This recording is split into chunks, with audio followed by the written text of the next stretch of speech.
Produce it just. It's rolling, so you can All start right. anytime. All right, good morning. It's a beautiful morning here in Manjimup at Chelem, and we're going to do a bit of a talk today on pruning some young trees. Now this is from last winter, these pear trees were planted. They're dwarf type of pear trees, and they've done really well. We did the soil preparation. The guy's done a great job on getting them up, regular feeding, and you might not see a lot of growth here in the first year, but that's not bad for a dwarf tree. So we want this to grow a bit more though. Before we get any fruit off this tree, we really need to get it more established. So what the main thing we're looking for is a strong leader. So this main line down the middle, that's called the leader. So we want to keep that strong. All right, so working from the top down, because that's called the apical point, okay? So that's the apex of the tree. We want that to keep heading upwards. So any branch that is going to compete with the leader, we need to remove now. We have a basic rule, and that is any branch that is 50%, any side branch that is 50% the size of the leader. So you look at these here, they're almost as big as the leader itself. So we do what's called a little bench cut. We leave a stub behind. And what happens there is that a new shoot will come out the side, and a more lateral, more flat shoots, because you want flat shoots, okay? Strong upright shoots don't produce fruit. It's the lateral shoots that will produce a good fruiting wood. So we leave a little stub like that, you don't want it too long, and it's called a bench cut because we cut it that direction. So instead of cutting it like that, cutting it clean, it looks nicer, we actually leave a little bench, little stub like that, okay?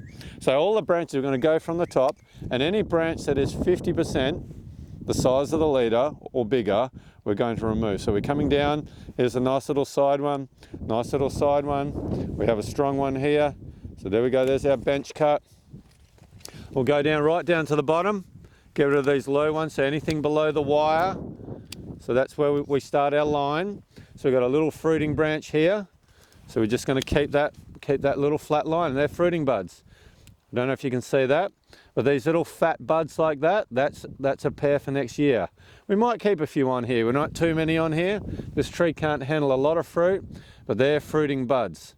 All right, so if you can look at that, get familiar with what a fruiting bud looks like. Okay, as we move up the tree,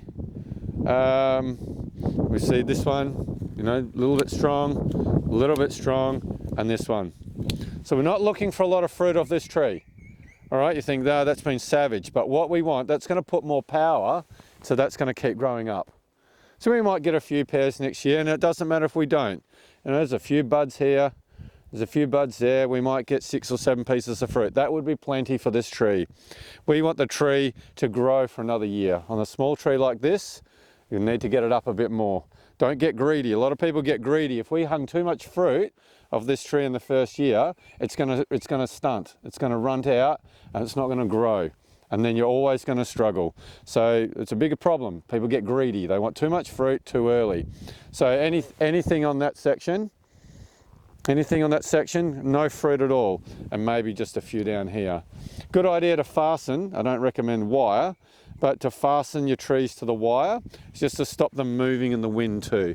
So they've got a cable tie, got to be careful there, because what will happen is as that gets thicker, that'll grow into the bark and will ring bark or strangulate the tree. So some spaghetti tube, some flexible tube tied around there works very, very well, okay? So we'll move on to the next tree. So what year do you usually get a good harvest? So we start finding fruit if you can get the tree up. So that's the first year, the second year. So after next year, we would expect a little bit more. But it's more about, in the third year, you'll start seeing good production if you grow your tree. And we're going to show you some trees that have grown well. I'm going to look for fruit of them next year straight away. So here we go. We'll start at the top. You can see here's our leader, the straight line. So these are quite obvious. These need to go. So if they get left behind, they'll strangle the tree, right? They'll choke the tree right there. You'll get big branches. We want to keep a tree that's quite narrow, and it's got these lateral branches. So coming down, we want to keep that. Possibly, you know, that's not a big deal. Keep that, maybe these side branches. We don't really want them coming out here and getting rid of upright. So we've got a few fruit buds once again. that's been tied down. I'm a bit worried about the size of that, and also for balance. If you look at this tree, we've got, it's not, you've got to think about balance. So I'm going to sacrifice a bit of fruit this year to get this more even. So that looks a bit harsh, but that's what we've got to do. If you want a nice tree, that's probably a bit big. And what'll happen is some of these will reshoot next year, and you'll get more tree.